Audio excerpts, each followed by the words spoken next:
we know this thing of hotels that are named for another city in the city.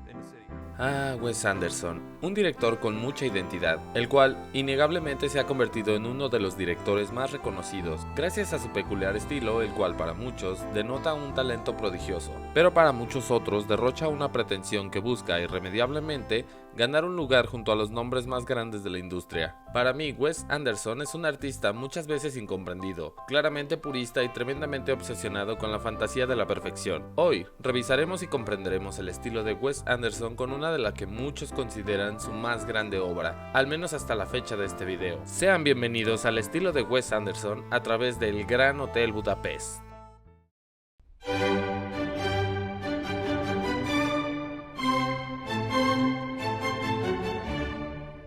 Sin duda, el manejo de colores pastel, uso de tonos chillones y poco naturales es el elemento más reconocido del estilo de Wes Anderson. Siendo incluso un meme en estos días gracias a las inteligencias artificiales, muchos han transformado sus películas favoritas para darnos versiones de cómo se verían si hubieran sido realizadas por Anderson. Esto debido a que Wes Anderson dota de su identidad a cada una de las películas. En el Gran Hotel Budapest vemos cómo predominan los tonos rosados, púrpuras, rojizos y dorados, dándole un tono elegante pero hogareño, funcionando perfecto como medio narrativo, pues el hotel a final de cuentas es el hogar de los personajes. También la locación principal donde se desenvolverá la cinta, también sirviendo como contraste al resto de las escenas como la habitación del personal, la prisión, el vagón de tercera clase o incluso la casa de la duquesa. Escenarios casi monocromáticos y carentes de color, pues algunos de esos escenarios son donde ocurren los momentos más bajos emocionalmente hablando para los personajes. Aún así, pese a la apariencia de estos escenarios como la habitación de Cero o la de Agatha, no transmiten tristeza o soledad, aún y pese al tono melancólico que tienen las cintas de Anderson, siendo ambientes más bien hogareños y de conformidad para ellos. Otro elemento muy utilizado por Anderson es el uso de múltiples formatos, pues nada más iniciar hay una pantalla que nos pide ver esta película en un monitor de formato 16:9. Algo curioso, pues realmente existen 4 formatos distintos para marcar esa diferencia cronológica. El director ha decidido filmar cada momento rindiendo homenaje a su cine característico, al menos a lo que relación de aspecto de imagen se refiere, es decir, a la proporción entre su alto y su ancho. Dado que la mayor parte de la narración tiene lugar en 1932, año en que la relación de aspecto era de 1,33, para las secuencias que tienen lugar en 1968, la imagen se hace panorámica hasta alcanzar el espectacular 2,35, muy frecuente durante la mayor parte de la época. Para las breves escenas de 1985 y la actualidad, pasamos a un formato de 1,85, al que estamos tan habituados ya que es el formato panorámico actualmente mayoritario en películas y televisión. Estos cambios de aspecto ayudan a transmitir la antigüedad de la historia. Así bien, esto puede ser usado más libremente con su estilo, pues recuerdan que les dije que Anderson está obsesionado con la perfección, encuadrando siempre la acción o a los personajes de manera simétrica perfecta en cada uno de sus planos, importándole poco o nada la regla de tercios. Ya entrando en materia de dirección, para nadie es un secreto que Anderson ama el teatro y la literatura inglesa, y si bien los colores pastel le ayudan a transmitir la fantasía y melancolía que hay en ese tipo de literatura, el uso de una cámara estática combinada con escenarios y personajes en constante movimiento ayudan a transmitir una sensación de estar viendo una obra de teatro, dividiendo incluso la cinta por actos o cortinillas, algo que ha hecho muchas veces en sus películas. Igualmente utiliza estas angulaciones para transformar el entorno en un escenario bidimensional, haciendo que se sientan planos, tal y como un escenario en una obra de teatro. Igualmente utiliza constantemente el stop motion para sus escenarios, tal y como el hotel es claramente una maqueta, o el observatorio, o los funiculares, incluso dependiendo del stop motion para sus secuencias de acción como cuando persiguen a Joplin. Así como sus encuadres perfectamente simétricos son muy característicos de él, sin duda también lo es el uso de travelings horizontales, los cuales los utiliza para abrir el plano, para mostrar la llegada de alguien o algo, como gags cómicos o incluso para añadir drama a una secuencia. Igualmente sus planos cenitales, los cuales utiliza muchas veces para remarcar un objeto, un título o a alguien, siendo mi favorito cuando utiliza cenitales y nadirs durante la secuencia de escape de la prisión, la cual cumple con 2 propósitos: el ser un alivio cómico que censura de cierta forma la matanza, aligerando la escena para que sea más propia con su clasificación, y además si la pelea sucede fuera de foco, permite ahorrar presupuesto. También es imposible no mencionar la forma en la cual se juega con la fantasía de sus relatos, pasando incluso sobre la veracidad y lógica, como cuando Joplin arroja al gato por la ventana. Lo normal sería ver el cuerpo de un gato, o no sé, simplemente que no te lo muestren, pero Anderson prefiere refugiarse en la fantasía y lógica, pues el cadáver del gato es un modelo caricaturesco extendido de patas y cola, estampado en el suelo como si fuera Willy el coyote de los Looney Tunes. Esto también es notorio, por ejemplo, cuando Monsieur Gustave y Zero salen volando con el trineo, quedando Gustave al borde del precipicio sujeto de una manera muy cómica, donde únicamente podemos ver sus pies sobresaliendo de la forma más cómica posible. Esta fantasía también da pie a cosas como, por ejemplo, que Joplin intente romper el borde antes de simplemente pisar a Gustave, o una huida poco virtuosa e incluso torpe por parte de Monsieur Gustave al intentar evadir a la policía, así como situaciones tan ilógicas en la cinta como que de la nada todos en el Budapest tengan armas y así como si nada comience un tiroteo donde todos están contra todos, sin que nadie sepa siquiera por qué o a quién siquiera están disparando. Porque Anderson nos dice con esto que da igual, es pura fantasía y virguería, solo gózalo. Y esto pasa mucho en toda la película, como al escapar de prisión que nadie se da cuenta que ellos pasan por el cuarto de los guardias, por arriba, por debajo y por todos lados. O es más, con lo absurdo y ridículamente rebuscada que es la fuga de la prisión, que hace gala de otra de las cosas que tienen las cintas de Wes Anderson. En el video anterior les expliqué lo que era dar un salto de eje, pues hoy aprenderemos lo que es el raccord, o dicho en español lo que es la continuidad. Y cómo el eje de acción es muy importante para el raccord, pues la continuidad permite dar más veracidad a la obra. Es más, esto es tan importante que al momento de realizar una película hay una persona que se encarga de la continuidad o el raccord. Y es que como las escenas no se filman de manera cronológica y consecutiva, es muy fácil cometer errores de raccord. El trabajo de esta persona básicamente es recordar los vestuarios, objetos, peinados, iluminación, etc. que había en una escena para así poder volver a filmarla otro día sin que se sienta un cambio. Sin embargo, lo que nos compete aquí es hablar de cómo el raccord y el eje de acción sirven para ayudar al espectador a seguir una misma dirección y poder tener un mapa visual y mental de cómo se desarrollan los hechos. Por ejemplo, si un personaje está en un pasillo y va a entrar a una habitación y sale por la derecha del plano, lo normal sería esperar que el eje de 180 grados se mantenga igual en el siguiente escenario, haciendo así que el personaje entre por la izquierda al plano.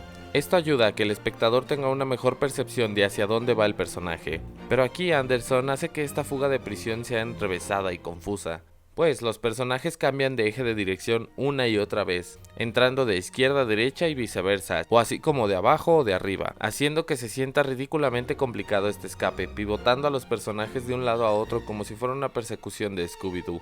También, Anderson es reconocido no solamente por trabajar con su querido amigo Owen Wilson, sino también porque siempre trabaja con actores de gran renombre. De hecho, así como muchos directores ya establecidos en la industria, ya tienen a su grupo de actores fetiches con los que les gusta trabajar, entre los cuales destacan precisamente Owen Wilson, Bill Murray, así como también suele trabajar con un gran amplio número de grandes actores de la industria. Es decir, solo vean este reparto.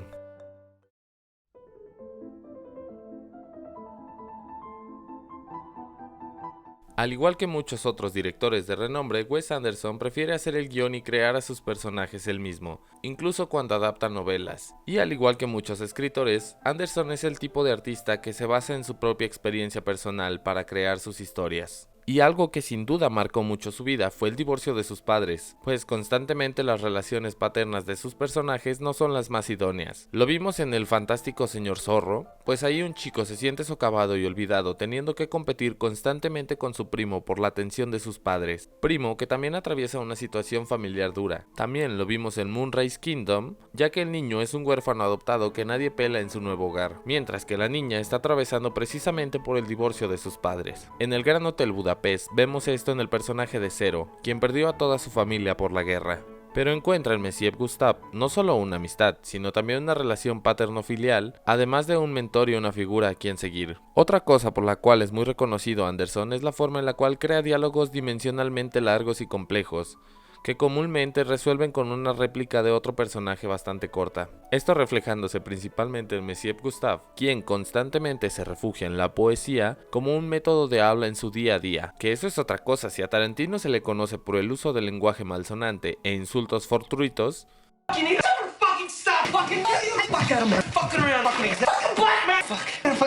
el lenguaje de Anderson puede ser clasificado como poético y romántico, pues él constantemente utiliza sustantivos peculiares y educados.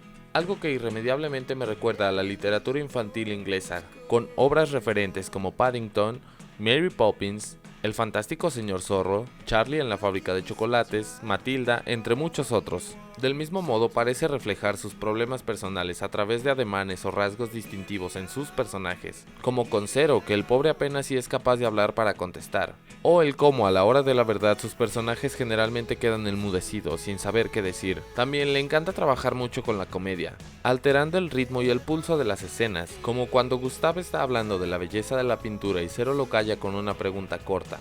O cuando Gustav lo insulta de manera súbita, larga y poco empática, para que Zero lo calle tranquilamente sin mostrar rasgo de enojo u ofensa. También su uso de diálogos largos pueden servir como chistes, como en esta secuencia en que los monjes repiten esta frase tan larga cada vez que ven a Monsieur Gustave, siendo algo que cansa al propio personaje.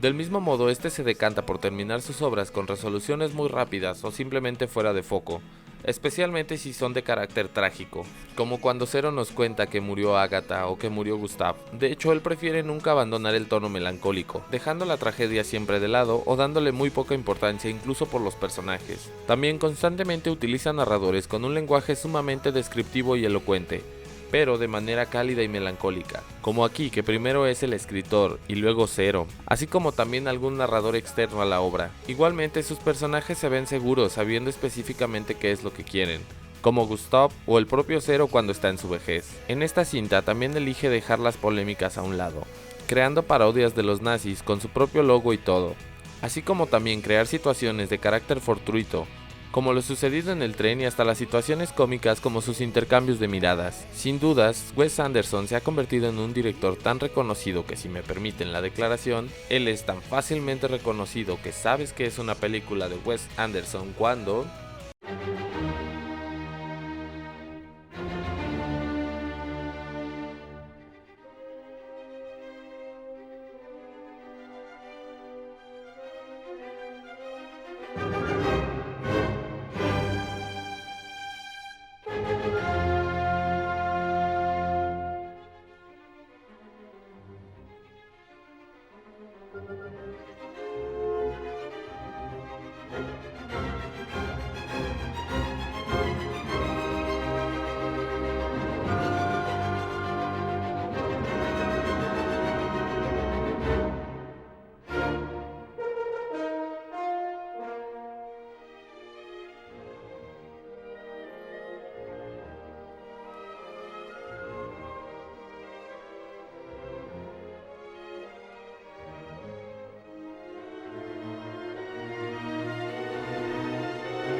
Y esto ha sido todo por esta ocasión. Ha sido muy divertido analizar el estilo del director. Si les gustaría que hiciera esto mismo con otros directores, solamente díganmelo en los comentarios. Por cierto, Netflix estrena este 27 de septiembre una nueva película de Anderson, llamada The Wonderful Story of Henry Sugar, obra que me parece muy interesante por lo que he podido ver en el tráiler, que de nuevo parece que tendrá un elenco de primer nivel. En fin, esto ha sido todo por esta ocasión. Si les gustó, dejen su like.